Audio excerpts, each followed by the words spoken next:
Welcome to SportsBanter. This is Bryce, and I'm joined by Luca, and today we're reviewing AEW Dynamite. It's coming a little late, but it's better late than never. Luca, how did you feel about the overall show?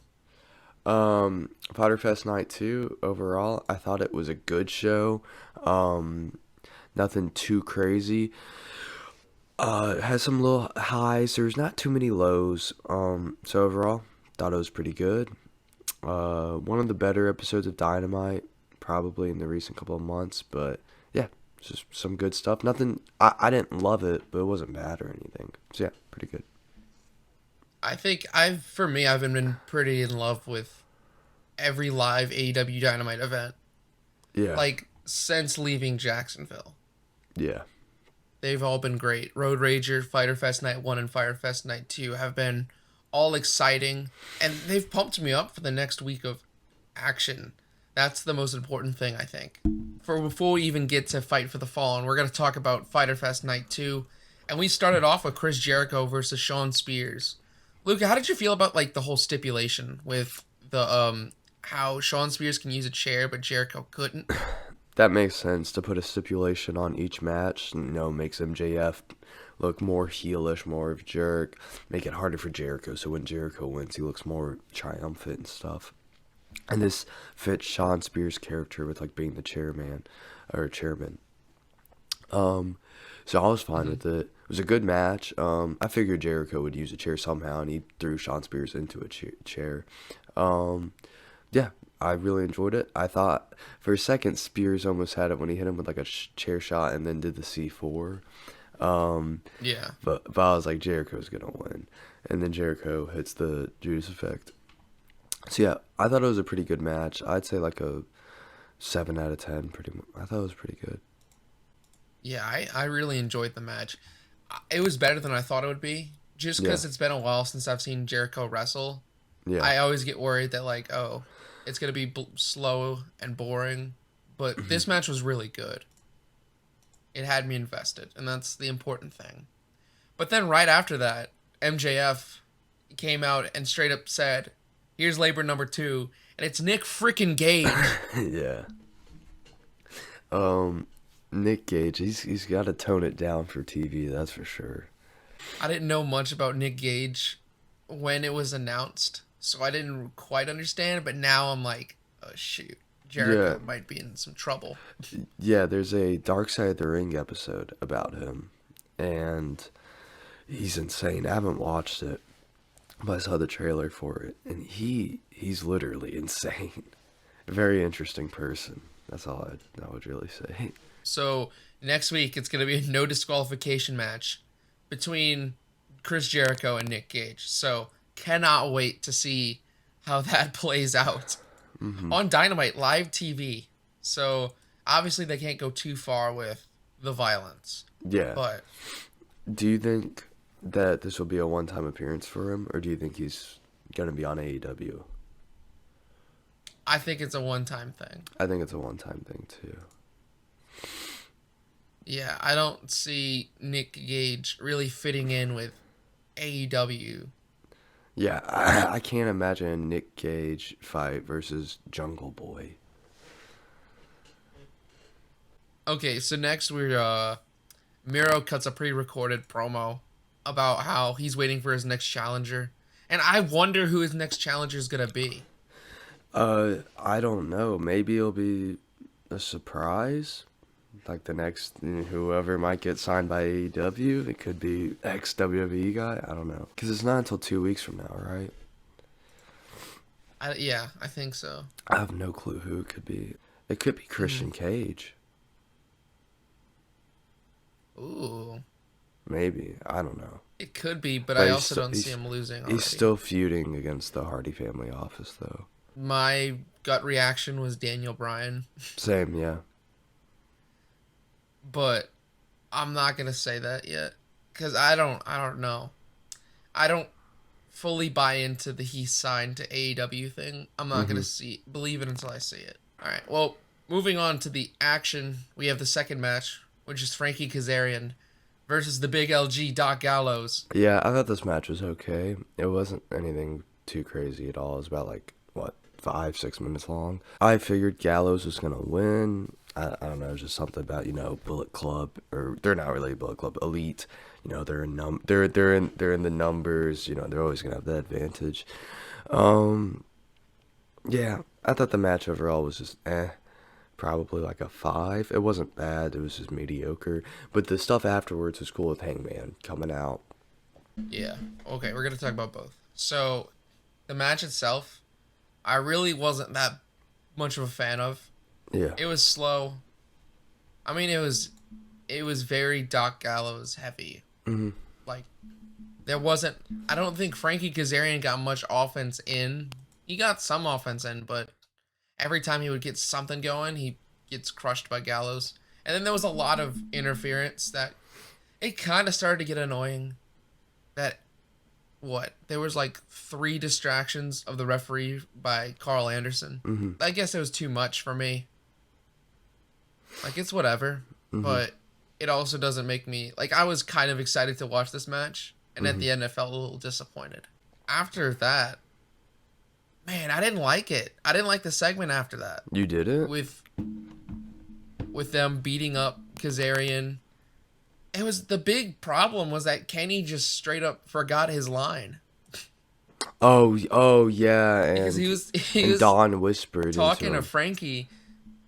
Yeah, and he goes, "The hunter is now become the," and then Don whispers the phrase, and he goes, "The hunter has now become the hunted." I'm like, No, did you not realize that? I don't think he messed up. I think that was on purpose to make Kenny look stupid, like his character.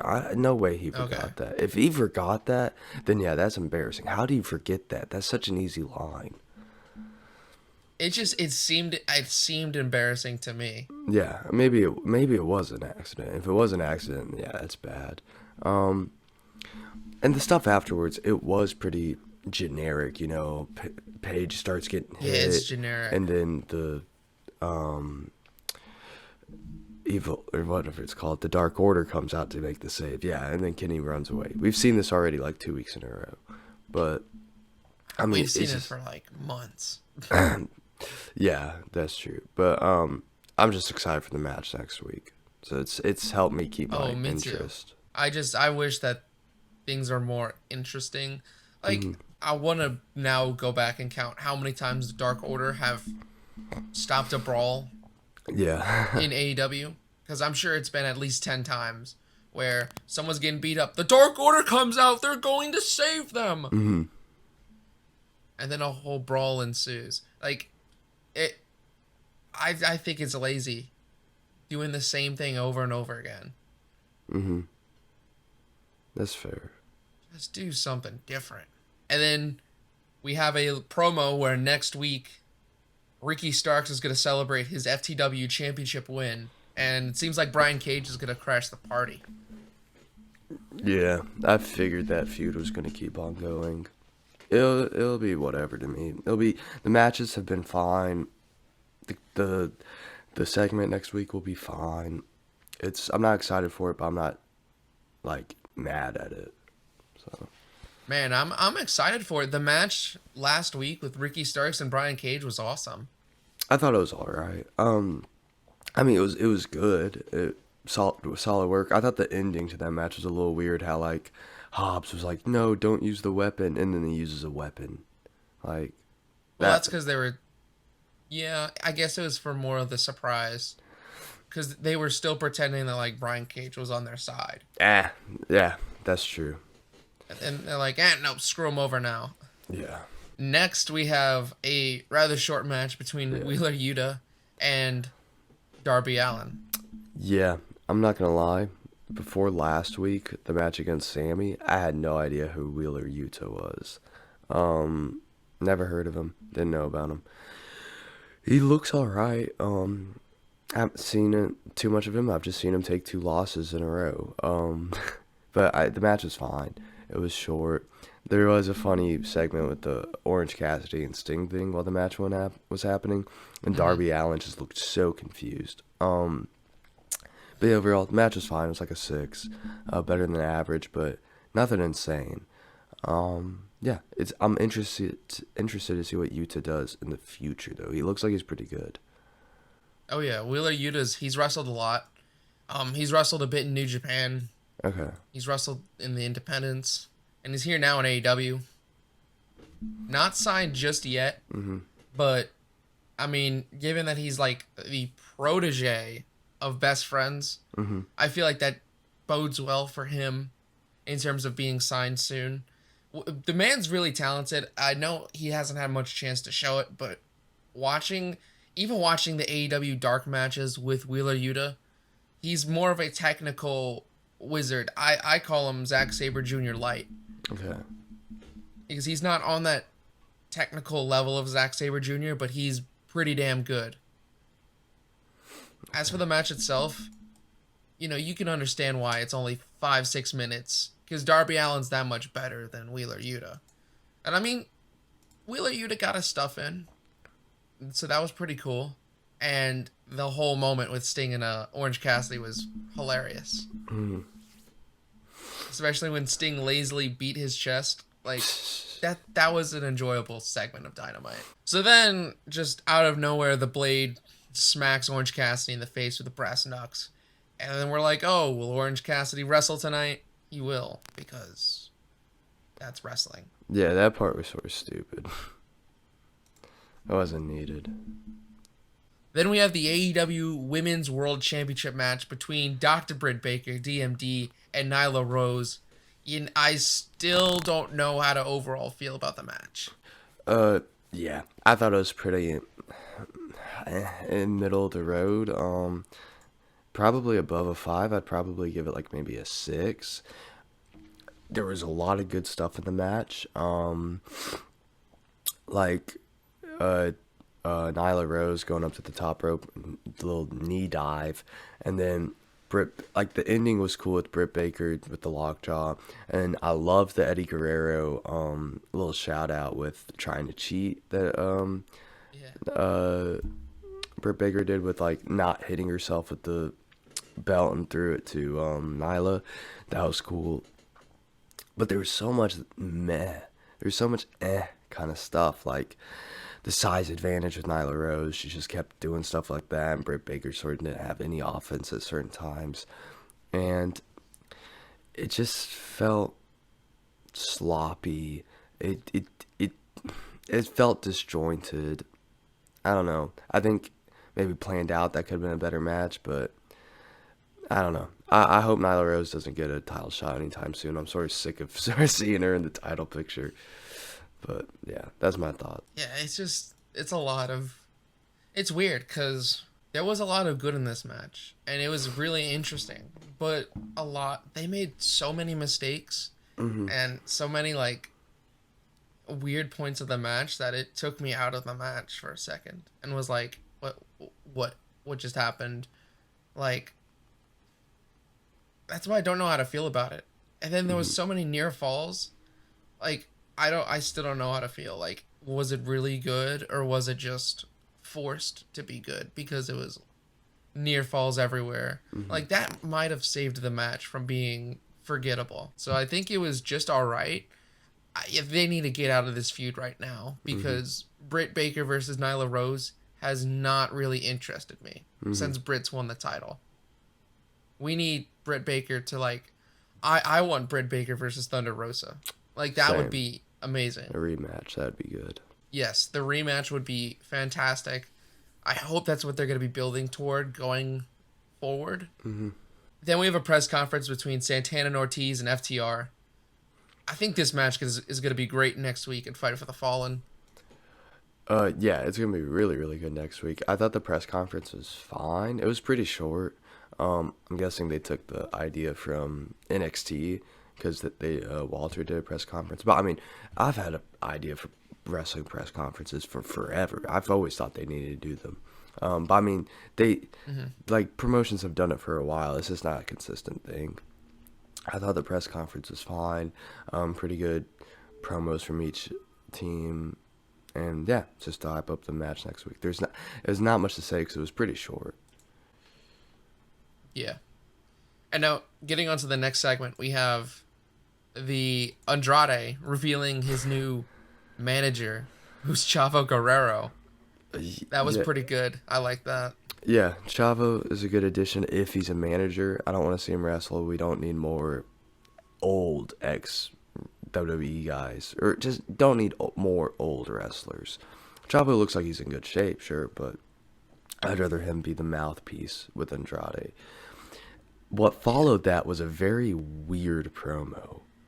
Uh, I like that Ooh, I thought it triangle. was weird. I love that triangle, but I can't tell if they're going to be teaming with each other or they're going to go against each other. Um, it's the promos just need a little bit of work. There's just several times that like Ray Phoenix would say something, there's no translation. Then Penta said something. I remember Alex Abrahantes says what Penta said in English, and it was like the most basic thing of all time. It was like, "We will beat you," or something like that. I don't know. I think the promos need a lot of work, but the matches that will follow this will be insane if Death Triangle goes against Andrade. I disagree. I thought that this was a great segment. I really enjoyed how some of it wasn't translated because you can just understand from how they were talking. You could understand the emotion between those four. Oh sure, And yeah, that yeah. you don't know what's going on. Like, you don't know if Andrade is joining the Death Triangle to make some weird square, Death or Square. if they are feuding against each other. They're probably feuding against It's each very other. uncertain. Yeah. I mean, I'd love to see them together. Yeah, same. Given how the ending went, it seems like they're going to face each other. Mm-hmm. But I liked how some of it was just, some of the translation might, like, take the emotion out of it. Like when Alex translated Penta's thing, it didn't seem that cool. Mm-hmm. But I did like how Chavo was like, okay, Pac, you don't understand Spanish, so let me explain what Andrade has been saying. Yeah. That was pretty cool. All right, and like I said last week, we also don't care about the factory, so we're just not going to talk about the factory again. Yeah, that was like 30 seconds long anyways. Like, it wasn't long. We got the Blade versus Orange Cassidy. Yeah, this match was... It was fun to watch. I don't think anything will come from this. It's just another one for Orange Cassidy. Um, the the finish was nice with the orange punch, and then he put on the brass knuckles and hit him again with the orange punch. It's just sort of like a basic heel versus babyface match. I don't think this hurts the Blade in any kind of way. He's still gonna do whatever he's gonna do. I enjoyed the match. Thought it was decent, a little above average. I'd say 6 out of 10. Just didn't blow my mind away or anything. Yeah, I thought the match was pretty fine. Nothing too special. I would rather the Blade be a tag team guy, but I understand that the Butcher right now is doing... I think he's on tour. Yeah. He's doing something with his band. Yeah, so he's in. that's why he's not here. Mm-hmm. It was a pretty decent match. I guess I just don't feel anything with this because Orange Cassidy's gonna come out on top because he's a big star. And yeah, they did, do the brass knuckles thing to death, and that's okay. I mean, it did its job, and it was satisfying to see the Blade's face punched in by the brass knucks. I can't lie. Yeah, I agree. Next, we had the backstage segment in which Chris Jericho revealed that the Painmaker is coming back next week, and I'm all for this. I watched all of his New Japan matches. Yeah. As the Painmaker, and I think it's something different. So props to him for bringing back something from the past that really is a good explanation for how maybe Chris Jericho can combat Nick Cage, even though it's going to be rough either way for Jericho. Okay. So in the sense of the New Japan pro wrestling time of Chris Jericho's career, it made sense. And I get he's going against Nick Cage, this hardcore deathmatch wrestler. I can't help to feel that it's slightly corny. I mean, this is wrestling we're talking about. But this comes off just like, okay, Jericho, yeah, I get it. This is obviously a one-match thing. I don't think he's going to be the painmaker for the rest of the labors of Jericho. It's No. it's whatever to me. Like, as long as the match is good, I don't care. I just saw it and I was like, oh, okay. I didn't get hyped over it or anything. But I thought it was a good callback. yeah, maybe when he goes against MJF, he'll have a list. That'll be pretty good. We'll see. Oh my gosh. But let's get to the literally the best part of the show. Yep. The main event, the IWGP United States Championship between the champion Jon Moxley, who was champion for over 500 days, going against Lance Archer. I've been wanting to see Lance Archer with a title for a while. I thought it was going to be the TNT Championship, but it never fell to him. This has probably been my favorite Dynamite match in like 2 months. This was really, really good for me. I loved it. I'm not like huge into hardcore wrestling because sometimes it gets a little too extreme for me, a little too much.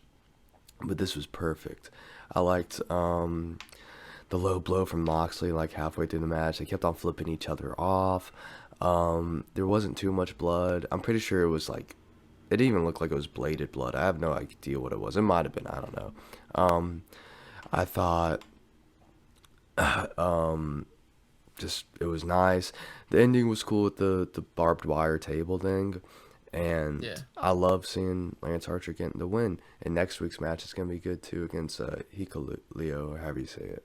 Something I forgot to mention before was that Hikuleo was present throughout the entire night to watch the action. And, you know, that's the second Bullet Club appearance in AEW. Mm-hmm. So, I mean, it could lead to something. First, we had Kenta all the way back in, I forgot when it was. But That was like February? Was that April? Kenta, when he was in... It was... I don't remember, to be honest. But, yeah, first we had Kenta. Now it's Hikuleo. But the match itself, yeah, I agree. It was one of the best Dynamite matches in a long time. Mm-hmm. Like, main event-wise. And there's nothing against the Coffin match that happened last week. Yeah, I liked the coffee Or any other match, main yeah, event. Yeah. Yeah, I did too. But this match was damn good. It felt like a fight. Lance Archer literally used a fan as a weapon. Oh, yeah, that was sick, yeah.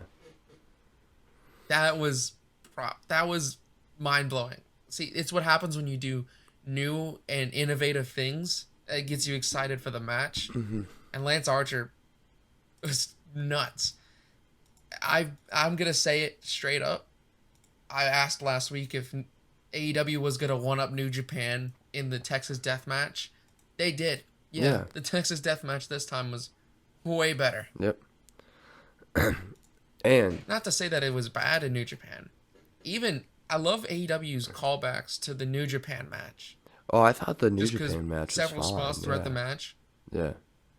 Yeah, several spots throughout the match were calling back to their first Texas Death Match in New Japan, which I really enjoyed. Mm-hmm.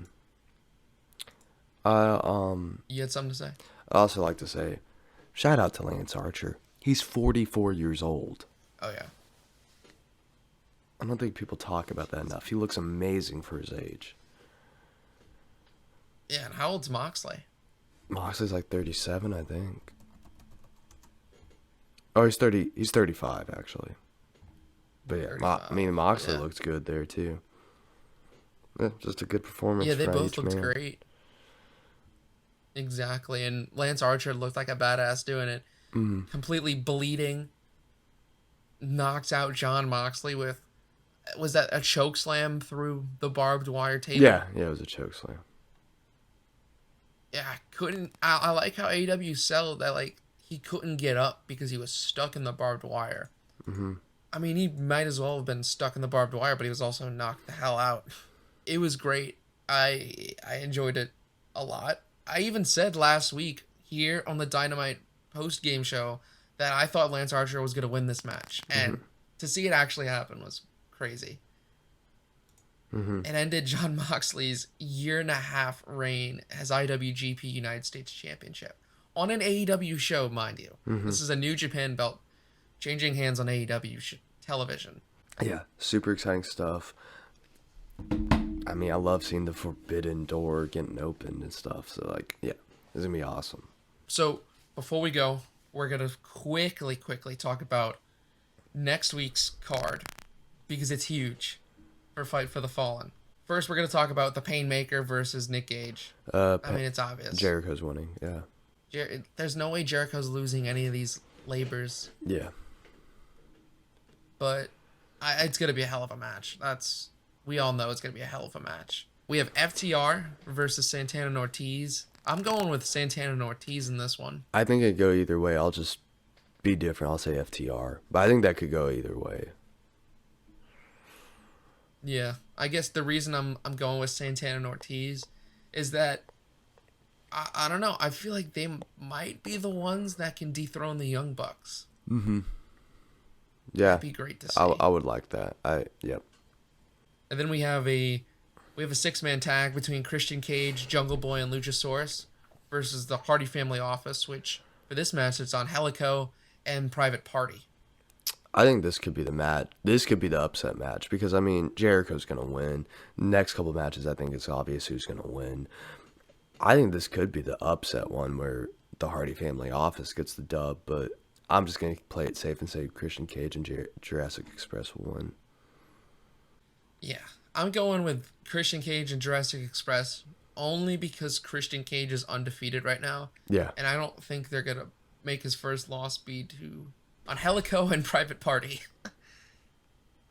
I mean, hey, I'd love to see the Hardy Family Office win. Yeah. And then we have two big matches. Probably the two headliners. We'll start with the title match.